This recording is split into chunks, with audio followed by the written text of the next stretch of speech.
Hello दोस्तों, आपका स्वागत है हमारे यूट्यूब चैनल में। तो पिछली वीडियो में हमने देखा था कि हम एसक्यूएल सर्वर को एपीआई के साथ कैसे कनेक्ट करते हैं। तो इस वीडियो में हम एक पोस्ट की एपीआई बनाएंगे और उसके बाद एक डिलीट की एपीआई बनाएंगे और हम ये देखेंगे कि डाटा हम अपडेट कैसे करते हैं। तो वीडियो को स्टार्ट करते हैं। सबसे पहले हम देख लेते हैं कि हमने प्रोजेक्ट जो बनाया था वो कैसे काम कर रहा है और उसमें हमने क्या क्या कंप्लीट किया था। तो उसमें आपको मैं बता दूं कि हमने इसमें एक गेट की एपीआई बनाई थी जिससे हमने डेटाबेस से डाटा गेट किया था और उसको हमने स्वैगर में डिस्प्ले करवाया था। तो अभी हम इसको देख लेते हैं। एपीआई को मैंने रन किया, अभी इसको हिट करवाते हैं और जैसे ही हिट करवाते हैं तो आप इसका आउटपुट देखेंगे कि डेटाबेस से जो एक रिकॉर्ड हमने ऐड किया था मैन्युअली वो आपको यहाँ पे दिखना शुरू हो जाएगा। तो ये एक रिकॉर्ड हमने दिखना शुरू हो गया है। तो इसके बाद हम क्या करेंगे, एक एपीआई और बनाएंगे जिससे कि हम जो डाटा है वो पोस्ट करेंगे, मतलब कि डेटाबेस में डाटा ऐड करेंगे। तो हम क्या करेंगे, यहाँ पे एक एपीआई बनाएंगे पब्लिक, उसके बाद API response and then API का नाम देंगे। एपीआई का नाम होगा ऐड यूज़र और इसके अंदर हमें पैरामीटर चाहिए। वो पैरामीटर वो होगा कि जो हम डेटाबेस में सेव करवाना चाहते हैं। तो यूजर्स नाम का हमने जो क्लास बनाई थी वो यूज़ करेंगे इसके अंदर, यूजर्स। एंड यहाँ पे हम लिख देंगे ऑब्जेक्ट और इसको भी हम यहाँ पे जो है डिक्लेयर कर देंगे। तो इसके अंदर हम देख लेते हैं कि हमें क्या क्या पैरामीटर चाहिए होते हैं। आईडी, नेम, ईमेल और मोबाइल नंबर। तो ये सारे पैरामीटर फ्रंट एंड से आएंगे। तो इसके बाद हम यहाँ पे जो है अपना जो क्वेरी लिखते हैं। सबसे पहले हम चेक करते हैं कि जो यूज़र ऐड होने के लिए आ रहा है वो एग्जिस्ट तो नहीं करता। तो हम यहाँ पे लिखेंगे यूज़र एग्जिस्ट। तो हम पहले डेटाबेस से चेक करेंगे कि ये यूज़र जो है ऑलरेडी एग्जिस्ट तो नहीं कर रहा। तो इसको हम कॉपी करते हैं, जो डीबी कॉन्टेक्स्ट है, एंड देन यहाँ पे हम लिखते हैं यूजर्स डॉट। यहाँ पे हम एक वेयर कंडीशन लगाते होते हैं। वेयर कंडीशन का मतलब होता है कि हमें कुछ अगर डेटाबेस या टेबल में से कुछ चेक करना हो तो उसके लिए हम वेयर कंडीशन का इस्तेमाल करते हैं। तो मैं यहाँ पे लिखता हूँ कि जो यूज़र की मेल है वो डुप्लीकेट नहीं होनी चाहिए। अगर वो एग्जिस्ट करती है तो हमें ये मैसेज दिखा दे कि यूज़र ऑलरेडी एग्जिस्ट है। तो ओबीजे डॉट ईमेल एंड यहाँ पे हम करेंगे फर्स्ट और डिफ़ॉल्ट। तो इस क्वेरी का क्या मतलब है कि हमने डेटाबेस को कनेक्ट किया एंड देन यूज़र्स वाला टेबल उठाया, उसमें वेयर कंडीशन लगाई। मेल जो डेटाबेस की मेल है और जो हम फ्रंट एंड से मेल भेज रहे हैं वो अगर इक्वल है तो उसका फर्स्ट और डिफ़ॉल्ट रिकॉर्ड जो है वो गेट करके लेता है। तो यहाँ पे हम एक कंडीशन लगाएंगे, इफ़ अगर ये नल है मतलब कि हमें डाटा नहीं मिला तो हमें एक न्यू यूज़र क्रिएट करना है। तो यहाँ पे हम वही सेम लिखेंगे यूज़र्स, उसके बाद ऐड यूज़र कुछ भी लिख सकते हैं यहाँ पे न्यू क्लास क्रिएट करनी है इसकी। और इसके बाद हम क्या करेंगे, ऐड यूज़र। इसमें हमने क्या किया कि जो ऐड यूज़र की हमने रेप्लिकेट बनाई थी उसको हमने यूज़ किया है और उसकी ईमेल को हमने इक्वल टू कर दिया जो फ्रंट एंड से हम मेल भेजेंगे उसके। एंड देन ऐड यूज़र, यहाँ पे हम लिखेंगे नेम। नेम के लिए भी सेम ऑब्जेक्ट डॉट नेम और ऐसे ही हम करेंगे मोबाइल नंबर के लिए। तो ओबीजे डॉट मोबाइल और उसके बाद हम इसको कर देते हैं add dB context dot add. And add के बाद हमें क्या करना होता है, ऐड यूज़र। तो यहाँ पे पहले हमें यूज़र्स लिखना पड़ेगा एंड देन ऐड और ऐड यूज़र। ये लिखने के बाद इसको हमें सेव करवाना पड़ता है। तो यहाँ पे लिख देंगे सेव चेंजेस। तो ये क्वेरी जिसने फर्स्ट टाइम देखी है उसको थोड़ा सा डिफिकल्ट हो सकता है, तो मैं इसको दोबारा एक्सप्लेन कर देता हूँ सबसे पहले हमने चेक किया कि ये यूज़र जो है एग्जिस्ट करता है कि नहीं, एंड देन हमने क्या किया, उस यूज़र को जो फ्रंट एंड से हम ऐड कर रहे हैं उसको इसके इक्वल कर दिया कि इसकी जो वैल्यू है वो हमने डेटाबेस में डलवाना, इसकी वैल्यू हमने डेटाबेस में डलवा ली। एंड देन हमने क्या किया, ऐप डीबी कॉन्टेक्स्ट के ज़रिए हमने एक यूज़र टेबल को गेट किया और उसके अंदर हमने ऐड करके इसको सेव चेंजेस कर दिया।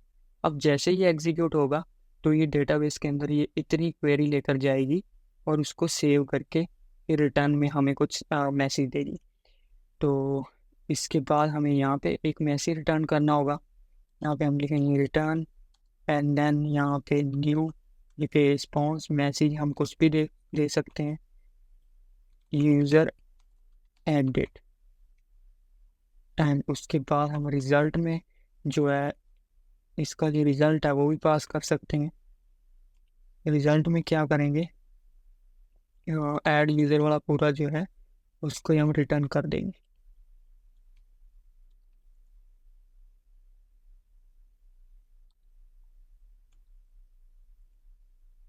और इसका सिंटैक्स एक मिनट देख लो, मैं रिज़ल्ट ही था।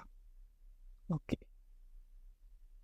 तो रिज़ल्ट आ जो इसको हम यहाँ पे पेस्ट करते हैं।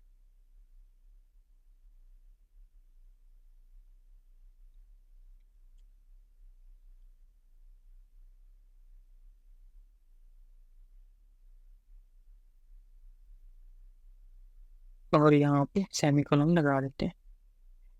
एल्स में हमने क्या लगाना है, अगर हमें यूज़र मिल जाता है तो हमें क्या करना है, तो हमें एक मैसेज दिखाना है कि ये जो यूज़र है ऑलरेडी एग्जिस्ट करता है,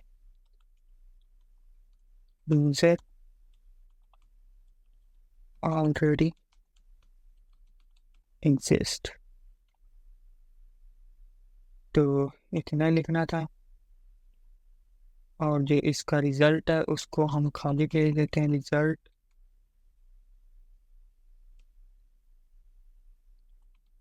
रिज़ल्ट इज इक्वल टू नल।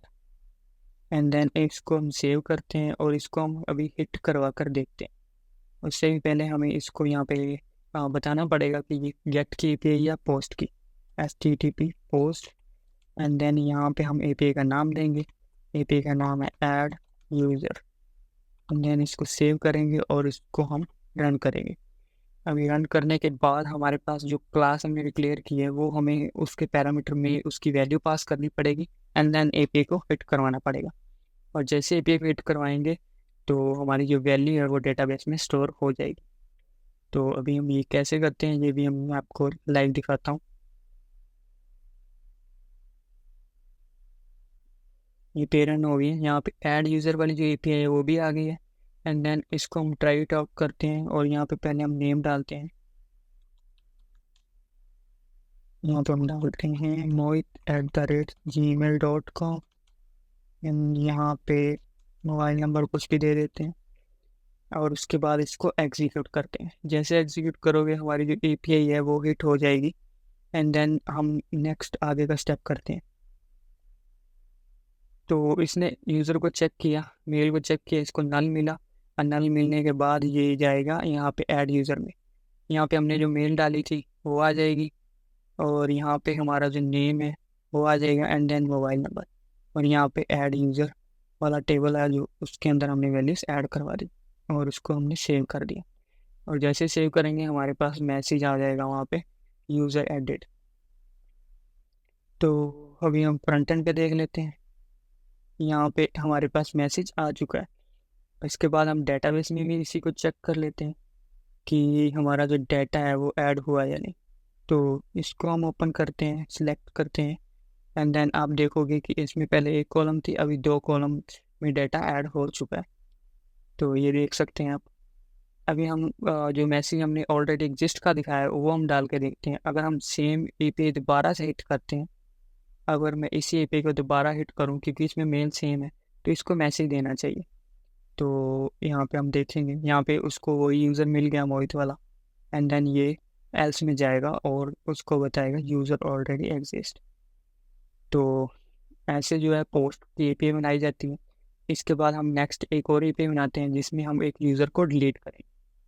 तो वो एपीआई कैसे बनाते हैं, उसके लिए भी हमें सेम ऐसे ही करना पड़ेगा, API response and then delete user by ID. हम आईडी के बेस पर एक यूज़र को जो है डिलीट करेंगे। तो यहाँ पे हम टाइप करेंगे इंट एंड देन आईडी। उसके बाद हम क्या करेंगे, यहाँ पे पहले यूज़र गेट करेंगे कि किस यूज़र को हमने गेट करना है, और app D B context dot users dot where लगाएंगे।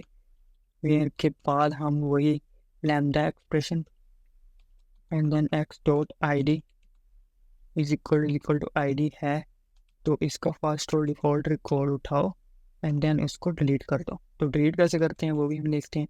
पहले हम इसको चेक करेंगे कि ये नॉट इक्वल टू नल होना चाहिए। अगर ये नॉट इक्वल टू नल है देन हम करेंगे इसको delete. App D B context dot users dot remove, and remove किसको करना है, यूज़र को। तो इतना करने के बाद यहाँ पे हम सेम वही चीज़ लिखेंगे, कॉन्टेक्स्ट डॉट सेव चेंजेस। बस इतना लिखने के बाद हमारा जो यूज़र है वो डिलीट हो जाएगा। एल्स के अंदर हम क्या करेंगे, एल्स के अंदर हम रिटर्न करेंगे यूज़र डज नॉट एग्जिस्ट, या हम सीधा भी ले सकते हैं मैसेज के अंदर, message is equal to not found, user ही नहीं मिला। और एल्स के अंदर हम क्या करेंगे, return new API response and message user deleted and result ना भी दे तो कोई इशू नहीं है।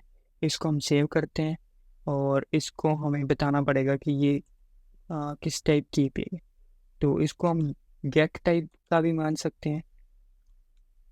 तो यहाँ पे हम लिखेंगे डिलीट यूज़र बाय आईडी, और इसको डबल कोट्स के अंदर लिखते हैं, और उसके बाद इसको सेव करेंगे एंड देन इसको हम रन करेंगे और देखेंगे कि जो हमारा यूज़र है वो डिलीट हो रहा है या नहीं। तो मैं आपको दिखा दूँ कि यहाँ पे हमारे पास दो यूज़र हैं।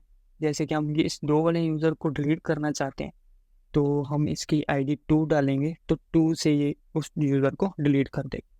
तो वो अब हम देखते हैं, ये पे रन होने दो। ये पे रन हो गया, अब हम इसको एग्जीक्यूट करेंगे। तो उसके लिए यहाँ पे हम डालेंगे 2 एंड देन यहाँ पे करेंगे एग्जीक्यूट। तो हमारा जो मैसेज है वो यहाँ पे आ जाएगा। तो यूज़र डिलीट हो गया है। अभी हम डेटाबेस में भी देख लेते हैं, इसको एग्जीक्यूट करते हैं क्वेरी को, तो यहाँ पे जो यूज़र है वो डिलीट हो चुका है। अगर हम दोबारा से इसी क्वेरी को हिट करेंगे तो आप देखोगे भी नोट फाउंड आ रहा है, क्योंकि हमने वो यूज़र को डिलीट कर दिया। तो अभी नेक्स्ट काम जो है अपडेट का है। तो अपडेट के लिए हम ऐड वाली एपीआई को यूज़ करेंगे। इसमें थोड़ी सी मॉडिफिकेशन करेंगे हम। तो वो क्या करेंगे वो मैं अभी आपको दिखाता हूँ। इसको ओपन करना है, यहाँ पे हमने ये क्वेरी लगाई थी और यहाँ पे हमने लिखा था ऑलरेडी एग्जिस्ट। तो अगर यूज़र ऑलरेडी एग्जिस्ट है तो हमें उसका जो है डाटा अपडेट करना है। तो वो कैसे करेंगे वो भी मैं आपको दिखाता हूँ। यहाँ पे हम लिखेंगे user exist dot mobile number is equal to, हम ईमेल को चेंज नहीं करेंगे, हम सिर्फ मोबाइल नंबर और नेम को चेंज करें। तो user exist dot name is equal to OBJ dot name. बस इतना ही लिखना है और उसके बाद हमें सिर्फ एक ये लाइन लिखनी है। हम ईमेल के जरिए इसको चेंज कर रहे हैं, तो हम ईमेल को चेंज नहीं करवा रहे। तो यहाँ पे जो है यूज़र हम रिटर्न कर देंगे, जो अपडेट हुआ यूज़र उसको रिटर्न करेंगे। और इसके बाद इसको मैंने